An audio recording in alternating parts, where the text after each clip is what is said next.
Okay, so we're going to be doing some WPF today, and one of the major things we're going to be focusing on is variables and visibility of objects, and manipulating variables so that they can hold damage or health or something like that.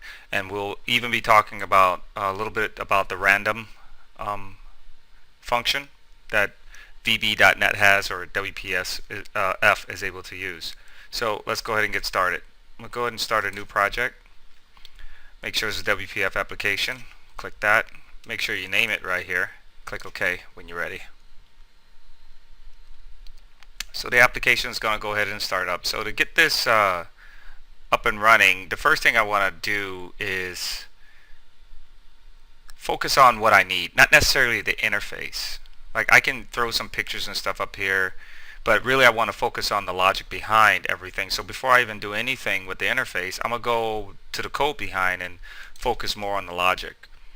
I do know that I'm going to need some variables when this first starts, so I am going to want to declare my variables in a way to where when the application first starts, the variables are initialized. And the way we do that is we do that in the sub new when you're talking about the instantiation of any class. So I'm going to go ahead and type sub, and I'm going to type new, and I hit enter, and the rest of that's written for me, so I don't necessarily have to worry about this, because this is a necessary part of the sub new when it comes to WPF, to initialize all the components. After this, if I put anything above this, I'm going to find myself with a lot of errors, and it'd be hard to figure out. But just be sure that whatever you do it after the initialized components. Now here is where I want to go ahead and start initializing my variables, but before I initialize them here, I want to declare those variables, and I'm always declare the main variables that I'm going to use class-wide. So I'll start that off here, hit points, because I know I'm going to need that, and we're going to use camel casing here. It's a double.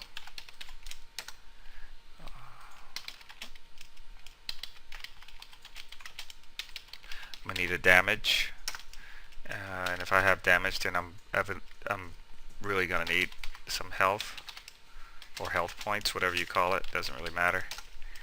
And I'm going to want some randomization going on between the damage and the health, because I don't want them set to one number. I want it to be randomized, so I'll dim something called randomizer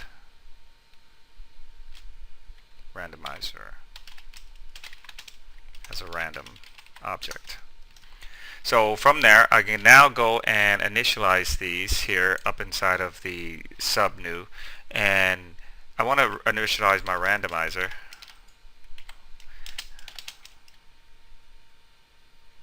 No, that's not right.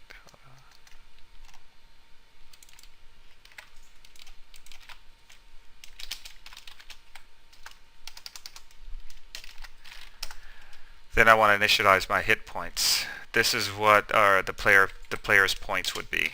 I'm going to give the player 100 points. I also want to initialize the health and the damage, except I don't really want those to be one number. I want those to be random numbers. So I'm going to create a procedure that's going to do that for me. So I'll go ahead and create a randomize damage. Sub.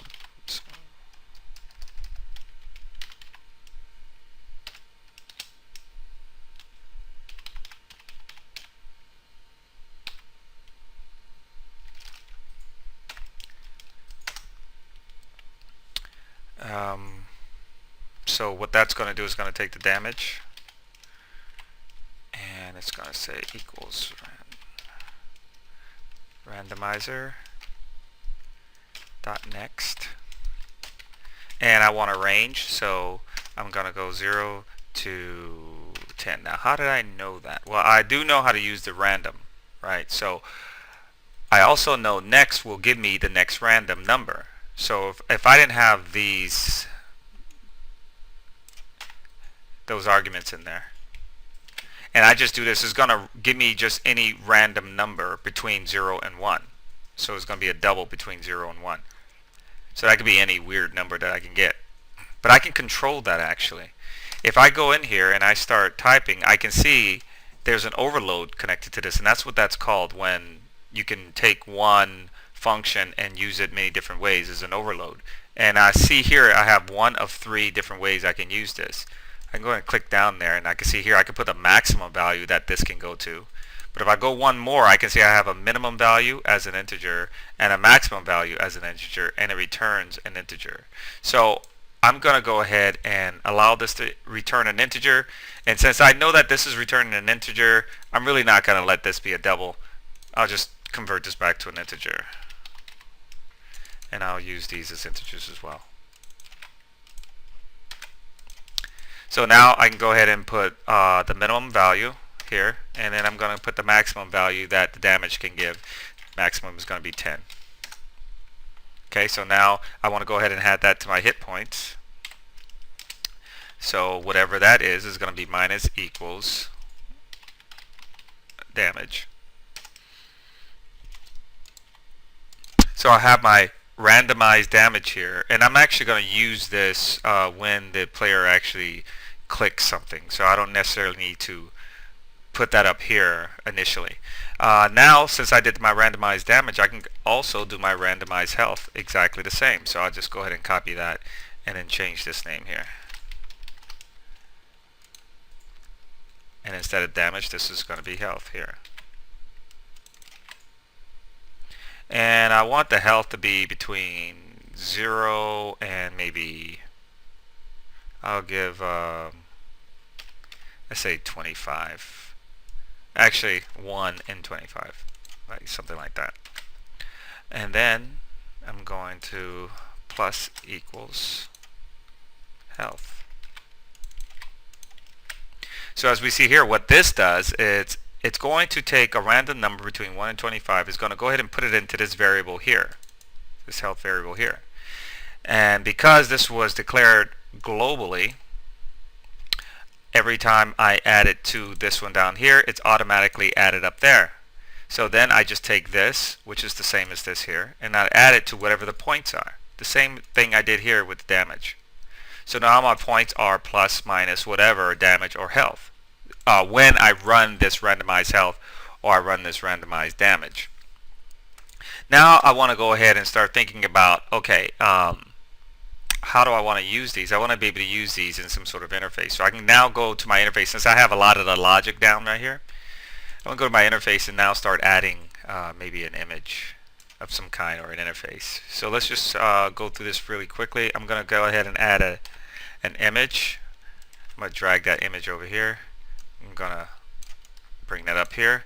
And then I'm just going to go online, find some quick image here. Let's see. Okay, so I'll use this image. I'm going to save that image to the desktop. We see it here. I'm in my desktop, see it here. What I'm going to do is I'm going to drag that in my project here. Once I drag it into my project, I can see that image right here. Now I go ahead and select this image box right here. And I'm going to name this canvas or something. IMG. So now I have that here, and now I want to go ahead and put the image inside of here. There's a couple of ways I can do this. I can do this here. I can do it in the XAML. The easiest way is probably to go here to the properties, go down here to the source, right click that, and then click images. The image name that's in my resources. So now that I have this image here, I'm going to go ahead and save that. I'm going to go ahead and put labels over these so I can mess with the labels, not necessarily boxes. So I'm going to take this label right here, and let me go over here. So I'm going to put a label there, and then I'm going to copy. So I have this label here, I have this label here. Make this a little bit smaller. So I have this label, and then I'm going to hold down my Alt, and I'm going to drag it to the next spot. Hold down Alt, drag this one. Hold down Alt, drag there. Hold down Alt, and then drag here.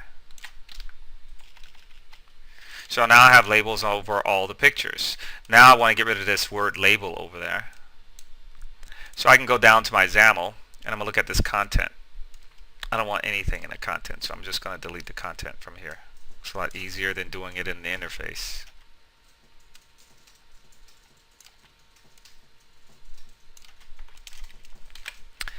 And I'm maybe going to add something that can appear and disappear. Maybe something like, let's see, let's just pretend like this was a coin of some kind. So I'm going to take that button, select that button right there. I have it right here, the content right here. So now let's go ahead and start programming these to interact with either the coin or the damage and the hit points. So I can now go to my code behind, make sure I save this. And I can tell this isn't saved because I have this little star right here. So if I hit Control S, you'll see the star is gone. So over here I have this this label here, and I'm going to name that LBLA. And now I'm going to name the other ones, but I'm just going to go down here, select this name, and then I'm going to copy it all the way through. Copy, paste, and then change it.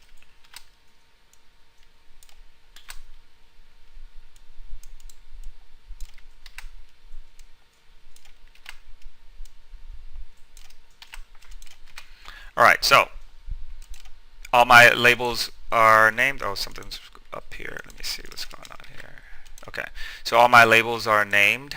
As you see, when I click it here, you can see the name here. You can see it in the XAML.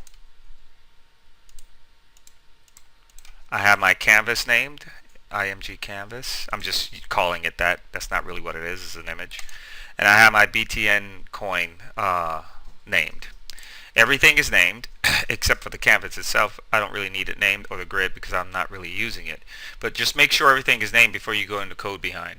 So now I'm going to go to the code behind here, and I'm going to start doing things with those labels. The first thing I want to do is interact with the button click. So I'm going to go ahead and create a sub LBLA, and I'm just going to leave it like that. I'm not even going to put anything else. I'm going to say sub LBLA, and now I'm going to call my randomize, and actually this is at randomize health. This one, when you click this one, you get some health.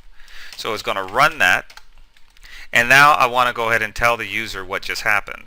So I'm going to say I'm going to write to the console just so I can get some feedback, so I can see everything working. And I use this for test. So you would use this as a test instead of using labels and stuff like that sometimes, so it's not really in the way. And that is going to say you or your health, let's say, is now, and I'm going to put a space there, I'm going to put plus there, and I'm going to put health, and I got to make sure I do this to string, otherwise I'm going to run into an error here because it's not a string. And now I'm going to do the same thing below that, and I'm going to say what the remaining health points are, your hit points.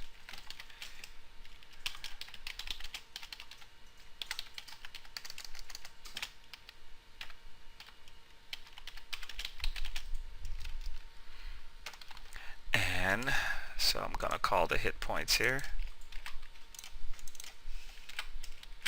So as we see now, what happens when I click the sub LBLA, this randomize health happens. Randomize health happens here. It interacts with the health, and then it interacts with the, it gets me a random health, and then it interacts with the hit points here. So it adds whatever to the hit points. Now when I'm down here, I have I call the randomize health, and then I print out what the result was, and then I look at what the hit points are at the time. Now I can connect this a couple of ways. I can go over here to the XAML, connect it into the XAML, or I can do it the old-fashioned way to say handles LBL Thought I had an A there.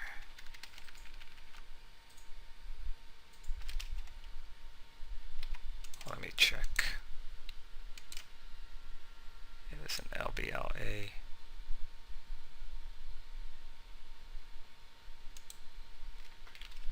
Right. So this needs a different name. So I'll just do that.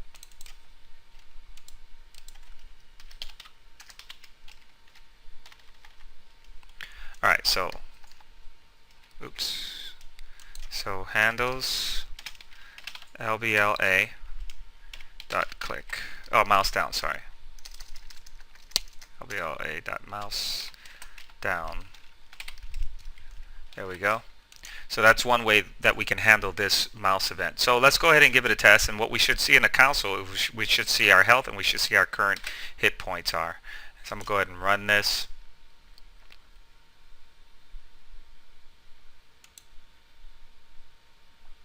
So now when it runs, I'm not getting any feedback because we're dealing with labels. So it actually helps sometimes if you have a really convoluted scene and you don't really want people to know what they're looking for. You want them to randomly click. So I go ahead and click this, and as you can see down here, it says your current hit points are 105. Your health is now 5.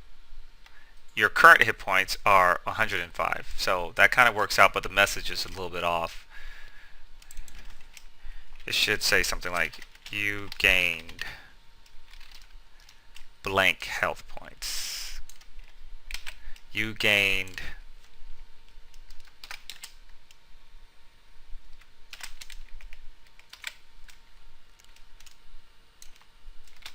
blank health points.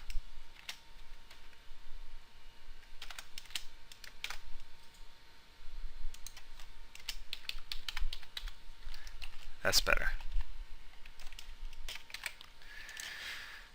And then, yeah, that should be good. So now let's go ahead and run that again. And then we're going to click this. And we see down here, you gain 3 health points. Your current hit points are 103. Good. And I can put a little space in between here so it's not smashed together. Now, the reason why we took our time to go ahead and do this and make sure everything was right here, because if we've done one, like I said before, we've done another. So I can go ahead and do the damage just exactly the same way. I'm going to go ahead and copy this. I'm going to paste that. And I'm going to say B. That's going to be LBLB. That mouse down. And I'm, instead of randomize health, say randomize damage. And because we already knew the logic behind that, we already have that programmed in there. And now instead of gained, we'll say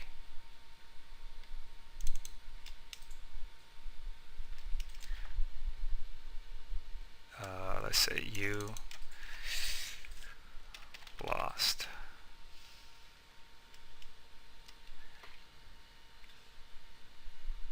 Oh, you're, yeah.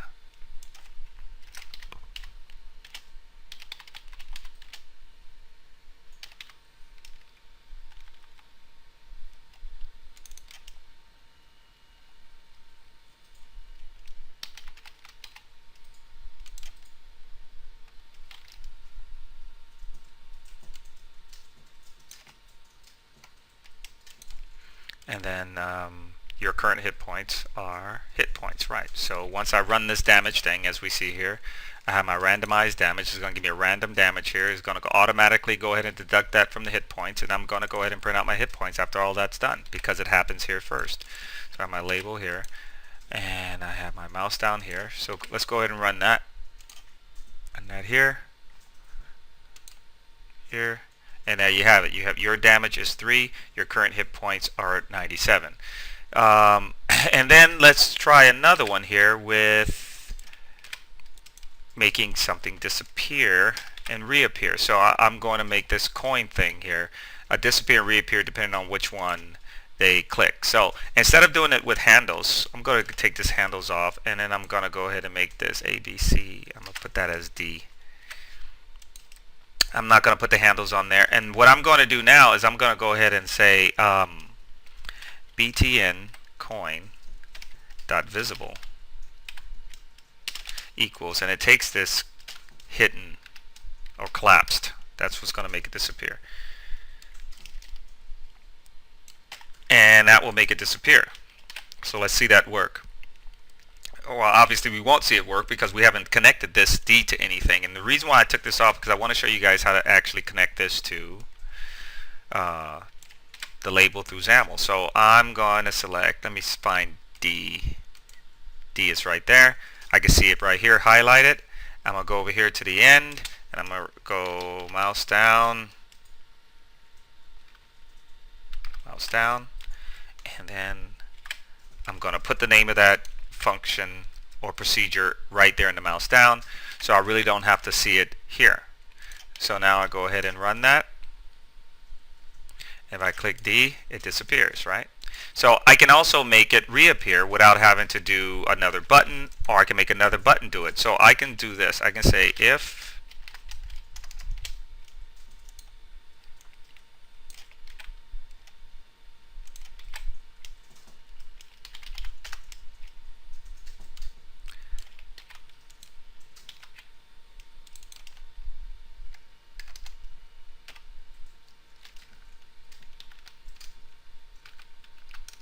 right, and then I'll say else.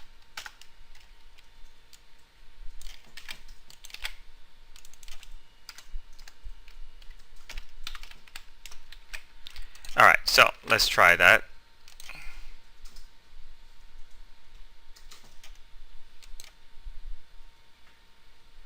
So now I can click this one.